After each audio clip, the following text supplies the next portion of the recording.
स्वागत है आप सभी का तंवर राजपूत वेल्थ में। तो यहाँ पर हम बात करने वाले हैं नेक्स्ट ट्रेडिंग सेशन के लिए प्रेडिक्शन करने वाले हैं कि अगली बार हम लोग किस तरह से मार्केट में ट्रेडिंग करेंगे। तो यहाँ से आपको पता है कि बहुत सिंपल सा तरीका मैं आपको सिखा चुका हूँ। तो उस सिंपल सा तरीका का यूज करना आपको होना चाहिए, आना चाहिए कि किस तरह से उसका यूज करना है। देखो, यूज करना बहुत ज़रूरी होता है कि किस तरह से आपको यूज करना है, ये चीज़ें आपको थोड़ा सा समझना बहुत ज़रूरी होता है। यहाँ से आप देख सकते हो कि मैंने जो कैंडल लगाई है, कैंडल के ऊपर मैंने क्या किया, जो आज की जो कैंडल है उस कैंडल पर मैंने क्या किया, यहाँ से क्या किया, तीनों लाइनें ही लगा दी है। इसका हमने टॉप मार्क किया है, बॉटम मार्क किया है और मिडल वाला पॉइंट मार्क किया है। तो ये तीनों ही चीज़ें आपको यहाँ पर देखने को मिल रही होगी। अब सिंपल सा आपको पता है कि हम लोग क्या करते हैं। अगर आप नए हैं तो प्लीज़ यार मैं आपको फिर से समझा देता हूँ कि आपको ये 3 लाइनें लगानी है। बहुत सारे लोगों को ये 3 लाइनें लगाना नहीं आती, क्योंकि कमेंट आया था कि हम कैसे लगाएं। तो लाइनें देखो, मैं ज़ेरोदा यूज करता हूँ। देखो यहाँ पर अगर आपको यूज करना है तो आप जाकर दिए गए लिंक से अकाउंट खुलवा सकते हो, या फिर आपको और किसी का भी यूज करना है तो वहाँ पर भी आपको मिलता है सब लाइनें लगाना। तो देखो यहाँ से अगर आप जाके इस हॉरिजॉन्टल लाइन पर क्लिक करोगे तो यहाँ से आपको जाकर उस पर पुट कर देना है। बस जैसे आप यहाँ से क्लिक करोगे तो यहाँ से लाइनें लग जाती है। ठीक है, तो यहाँ से ये समझ में आ चुका होगा आपको, और नहीं आ रहा है तो फिर भी आप कमेंट कर सकते हैं। अब हम बात करते हैं कि हम जो डिसाइड करते हैं कि ये वाला एरिया अपने लिए क्या होता है, सेलिंग जोन होता है। ये वाला एरिया अपने लिए क्या होता है, बाइंग जोन होता है। और ये वाला जो मिडल वाला लाइन है इसके आसपास हम क्या करते हैं, बाई सेल दोनों ही करते हैं। ठीक है, तो चलिए हम लोग देखते हैं 5 मिनट के टाइम फ्रेम में किस तरह से हम लोगों को यहाँ पर देखने को मिलेगा अगली ट्रेडिंग सेशन में। तो यहाँ पर आप देख सकते हैं कि हम लोग यहाँ पर देख रहे हैं, तो यहाँ पर आपको दिख रहा होगा कि इस एरिया में, मतलब जैसे ये हाई ब्रेक होगा तो हमको यहाँ से क्या करना है, एक सेल का मौका ढूंढना है। ठीक है, अगर सेल का मौका मिलता है तो हम सेल करेंगे, नहीं मिल रहा है तो ज़रूरी नहीं कि सेल करना ही है। ऐसे बहुत सारे लोग क्या करते हैं कि अगर आपको बता दिया तो आप यहाँ पर खाली सेल ही करोगे। यहाँ से ग्रीन कैंडल बन रहा है तो भी लोग सेल करेंगे, तो ये गलत होता है। गलत सही क्या है कि यहाँ से अगर आपको वहाँ पर कोई प्राइस एक्शन दिख रहा है तो वहाँ पर आपको सेल करना है, नहीं तो नहीं करना है। और उसके बाद में हम बात करते हैं, ये वाला एरिया अपने लिए क्या होता है, बाइंग वाला एरिया है। तो इस एरिया में अगर कोई बाइंग का कोई अपने को चार्ट दिखेगा, कोई यहाँ से कुछ समझ में आएगा, कुछ यहाँ से प्राइस एक्शन दिखेगा तो हम लोग यहाँ से बाइंग करेंगे। ठीक है, और उसके बाद ये वाला जो एरिया है अपने को दिख रहा होगा, तो यहाँ से ही मार्केट इसी एरिया के आसपास घूम रहा है, आपको दिख रहा होगा मिडल लाइन के आसपास ही। तो यहाँ ये एरिया अपने लिए बाय और सेल दोनों हो सकता है, क्योंकि हो सकता है मार्केट कहाँ पर ओपनिंग देगा, किस तरह से हरकत करेगा, वो हम लोग उसी टाइम में देख पाते हैं। तो यहाँ से आपको दिख रहा होगा कि ये वाला एरिया अपने लिए बाई सेल दोनों ही रहेगा, मतलब 22,050 के आसपास आप बाई सेल दोनों ही प्लान कर सकते हो, और 21,950 के आसपास आप क्या करते हो, इसके नीचे आप क्या कर सकते हो, बाइंग का प्लान कर सकते हो। और यहाँ से अगर हम बात करें तो 22,150 के आसपास, तो यहाँ पर हम क्या कर सकते हैं, सेलिंग का प्लान कर सकते हैं। ठीक है, तो ये चीज़ आपको यहाँ से समझ में आ चुकी होगी।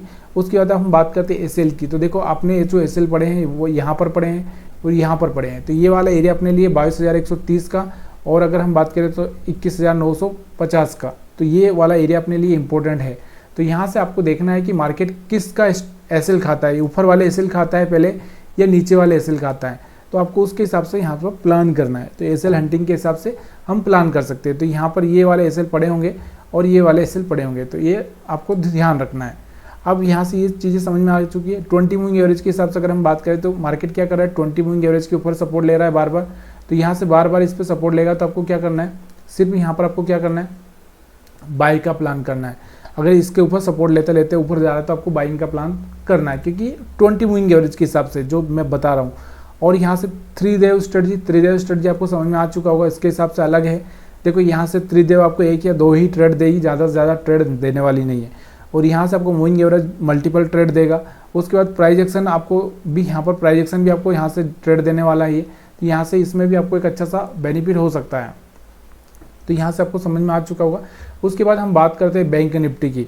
तो बैंक निफ्टी में चलते हैं। तो बैंक निफ्टी का चार्ट में लगा लेता हूँ। तो बैंक निफ्टी में हम वही करेंगे कि यहाँ पर क्या करेंगे, तो यहाँ से आपको दिख रहा होगा आपको, तो ये वाले जो कैंडल है आज का, इसके बॉटम को हम लाइन लगा लेंगे, मिडल को हम लाइन लगा लेंगे और टॉप को लाइन लगा लेंगे। तो यहाँ से हमने वही किया, तीनों ही काम कर लिए। समझ में आ चुका होगा आपको। तो यहाँ से आप थोड़ा बहुत आगे पीछे हो सकता है, शायद थोड़ा सी एडजस्टमेंट आप कर सकते हो आपके हिसाब से। तो ये वाला जो एरिया है अपने 47,870 के ऊपर वाला, तो ये वाला एरिया अपने लिए सेलिंग का काम करेगा। और 47,300 के नीचे वाला एरिया अपने को काम क्या करेगा, बाइंग का काम करेगा। और यहाँ से 47,600 के आसपास का जो एरिया अपने लिए बाय और सेल दोनों का ही काम करेगा। तो ये चीज़ें आपको याद रखनी चाहिए। एक तरह से सपोर्ट रेजिस्टेंस का भी काम करते हैं, डिमांड सप्लाई का भी यही काम करते हैं। तो यहाँ से आपको समझ में आ चुका होगा।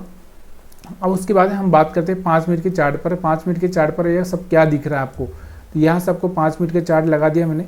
5 मिनट के चार्ट पर अगर आप देखोगे तो यहाँ से आपको दिख रहा होगा ये वाला एरिया कहीं ना कहीं आपको दिख रहा होगा, तो बाइंग वाला एरिया बन रहा है और ये वाला एरिया अपने लिए सेलिंग वाला बन रहा है और ये वाला अपने लिए दोनों ही काम करेगा। तो अभी हम प्राइस एक्शन के हिसाब से देखो तो मार्केट में क्या हो रहा, ऊपर जा रहा, नीचे आ रहा, फिर ऊपर जाएगा, फिर नीचे आएगा। इस तरह से अगर उसको नीचे ही जाना होगा तो इस तरह से यहाँ से हरकतें करते करते मार्केट नीचे जाएगा। ठीक है, अब हम बात करते हैं एसएल हंटिंग के हिसाब से। एसएल हंटिंग के हिसाब से अगर हम बात करें तो हमारे जो एसएल कहाँ पर पड़े हैं, जो बायर से के एसएल की अगर हम बात करें तो यहाँ से तो ये बायर से के एसएल तो हिट हो चुके हैं। मतलब बायर से के एसएल ज़्यादा कुछ खास है नहीं यहाँ पर, मतलब एक तरह से ना के बराबर ही बोल सकते हैं। सेलर्स के एसएल यहाँ पर पड़े, यहाँ पर पड़े, यहाँ पर पड़े हैं। तो सेलर्स के एसएल के लिए मार्केट टारगेट कर सकता है। तो ये प्रॉब्लम हो सकता है कि मार्केट थोड़ा सा यहाँ पर खुल जाए और फिर मार्केट नीचे आ जाए, या फिर मार्केट क्या करेगा कि यहाँ पर नीचे वाले लेवल पर खुलकर फिर ऊपर चला जाए। तो ये पॉसिबिलिटी यहाँ पर आपको देखने को मिल रही है। नीचे एसएल ज़्यादा कुछ खास है नहीं, तो मार्केट किस तरह की हरकत करता है उस चीज़ को आपको ध्यान देना पड़ेगा। ठीक है, जब ओपन होगा मार्केट तो किस तरह से काम करेगा। तो एसएल हंटिंग के हिसाब से आपको समझ में आ चुका होगा कि हमारे एसएल यहाँ पर जो पड़े थे ये वाले, तो यहाँ से हिट हो गए, बार बार यहाँ से हिट हो रहे थे। फिर भी यहाँ पर कुछ थोड़े बहुत बायर्स आ गए होंगे लास्ट में, और यहाँ पर आपको दिख रहा होगा यहाँ पर सेलर है, यहाँ पर सेलर है। तो सेलर के हिसाब से मार्केट को थोड़ा सा ऊपर जाना चाहिए। मार्केट क्या हो सकता है कि ये वाले सेलर को खा ले, उसके बाद थोड़ा नीचे आए, फिर यहाँ से फिर इस तरह से जंप मारे। तो ये पॉसिबिलिटी कुछ भी हो सकती है, क्योंकि बीच में बड़ा सा 2 दिन का गैप आ रहा है, उसकी वजह से यहाँ पर मार्केट में थोड़ा सा कुछ भी मोमेंटम आ सकता है। 20 मूविंग एवरेज के हिसाब से अगर हम देखें तो मार्केट नीचे ही चल रहा है। तो जब जब ये इसके नीचे चल रहा है तो आपको यहाँ पर सेलिंग का ही प्लान करना है, जब तक कि ये उसके ऊपर सस्टेन ना कर जाए। तो यहाँ से समझ में आ चुका हो 20 मूविंग एवरेज। अब उसके बाद में अगर हम बात करें एसएल हंटिंग हो गया, त्रिदेव स्ट्रेटजी हो गया, तो अब और चीज़ें आपको बताने की ज़रूरत नहीं है, बाकी तो आप खुद समझदार हैं। वीडियो देखने के लिए आप सभी का बहुत बहुत धन्यवाद। वीडियो अच्छा लगा हो तो लाइक शेयर कमेंट करना मत भूलिएगा।